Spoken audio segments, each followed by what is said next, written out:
The ancient city is calling. Oh, arise, sons and daughters of the land. The king of the city is marching. Stand up high to the pride of the land. The founding fathers have labored, and our time to serve is now.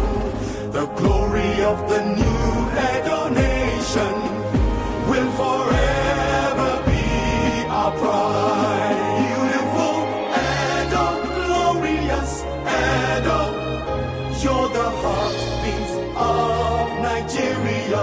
Beautiful Edo, glorious Edo, stars are singing over you. You're the land people dream. My dear good people of Edo State, I am delighted to celebrate the 63rd independence anniversary of our dear country, Nigeria, with you.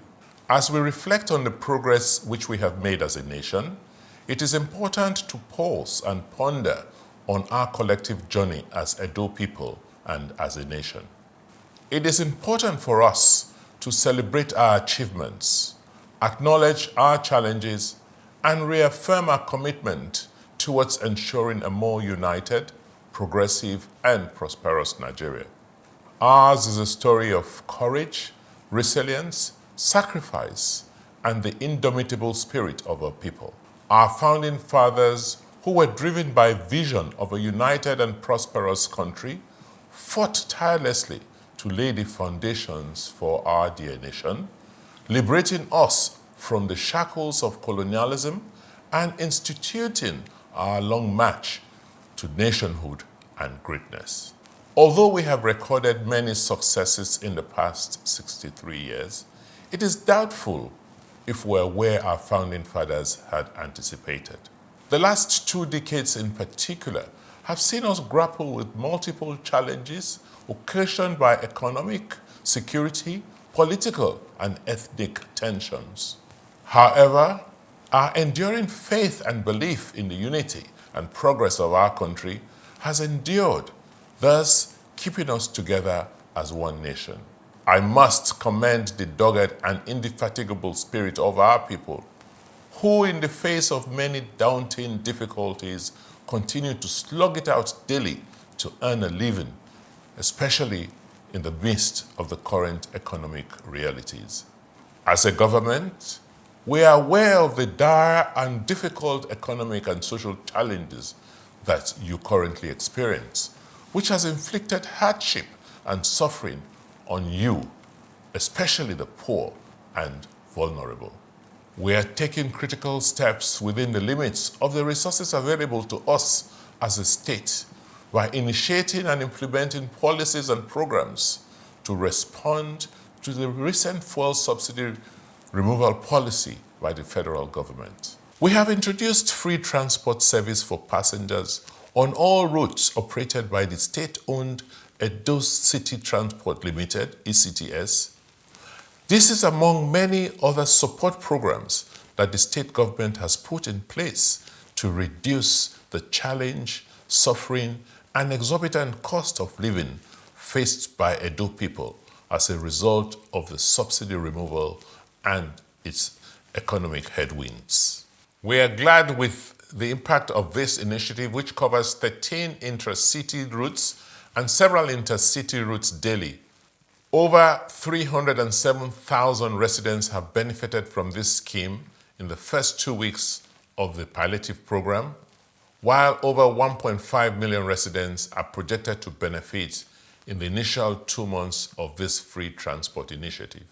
We have also placed orders for additional CNG-run buses to increase the fleet and reduce the cost of this service.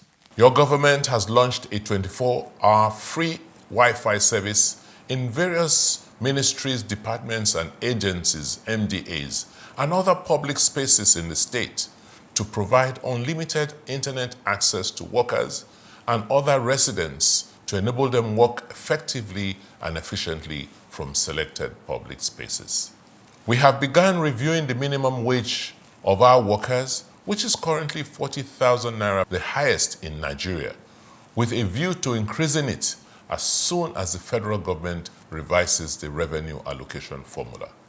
We will continue to ensure prompt and diligent payment of salaries and pensions, enhance the work environment, and sustain the use of technology to improve efficiency and ease the work process so that we can ensure better service delivery to Edo people.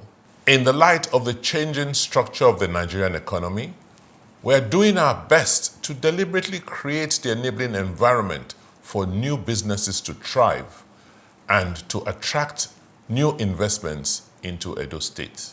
We are transitioning Edo from a civil service-dominated state to one that is attracting manufacturing, commercial agricultural concerns, service and technology companies, real estate investors, and several small-medium enterprises, among others. We have made significant progress in the Benin River Port project with the emergence of a preferred bidder, Mortal Engine, who will soon commence work.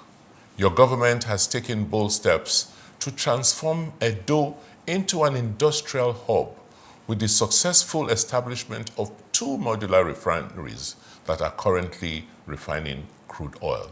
The refineries are the 6,000 barrel per day facility operated by the Edo Refinery and Petrochemical, Olugbo, and the 2,500 DuPont Refinery run by DuPont Refinery Company Limited in Egboko, Orimo local government area.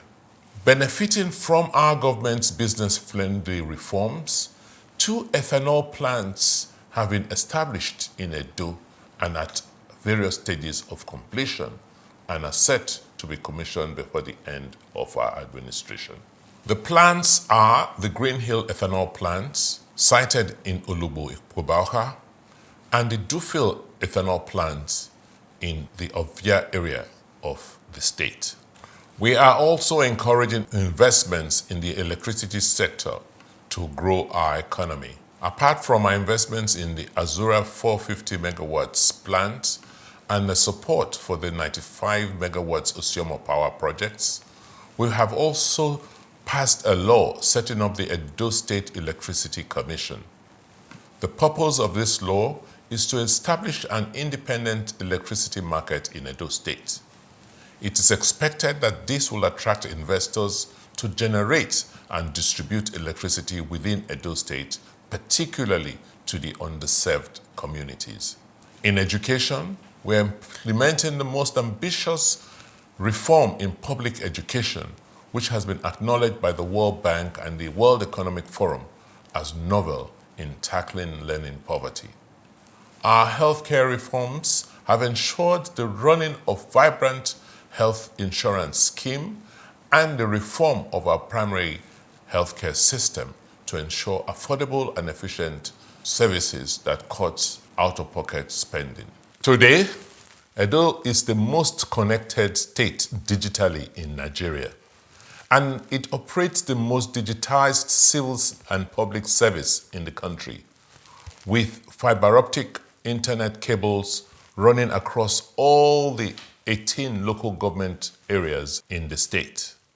Edo State runs an e-governance system and is the first state in Nigeria to have entirely shifted its operations to a digital mode.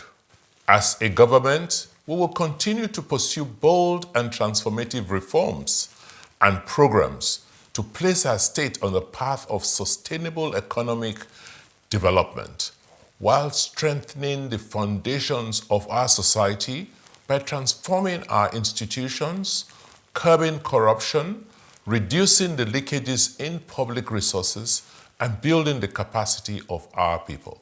However, in spite of all our efforts to improve the well-being of the Edo people, they still face intense hardship due to the floundering national economy, the staggering inflation which continues to soar, and the massive devaluation of the naira is pushing more people into poverty. You will recall that about 2 years ago, I had warned against the mismanagement of the nation's economy, and its concomitant effect on the value of our currency. Refusal to heed the call has led us to this dire situation. Severally, I have raised alarm about the very poor state of federal roads in Edo State. The presence of extensive federal road network in Edo, which should have been a blessing, is now wreaking havoc on our economy because these roads are in a state of massive disrepair. This has led to severe pressure on our state roads, which are now falling apart as most of them were not designed to handle the amount of tonnage they are now forced to carry. To pull our country, Nigeria, from the brink of economic collapse, we must now begin to take sincere and honest steps to stimulate economic growth so that our people can lead more fulfilling and happier lives. One way out of our current crisis is for the federal government to urgently consider devolving more authority and move more resources to states and local governments. For example, if the authority to manage federal roads and resources were devolved, the constituent units will be empowered to intervene in these federal roads that have failed across Edo State. As we celebrate our 63rd independence anniversary, I call on all Edo people and Nigerians to stand united regardless of our political, tribal, ideological, and religious differences, and work together towards building a more prosperous and progressive Edo State and Nigeria. We must also continue to pray and call for good and responsible governance from our leaders. Together, we can overcome our present socio-economic challenges and place our country on the path of sustainable economic growth and social development, ensuring that the labors of our heroes past is truly not in vain. Happy Independence Day to all Nigerians. God bless Edo State. Long live the Federal Republic of Nigeria. The ancient city is calling. Oh, arise, sons and daughters of the land. The king of the city is marching. Stand up high to the pride of the land. The founding fathers have labored, and our time to serve is now. The glory of the new Edo nation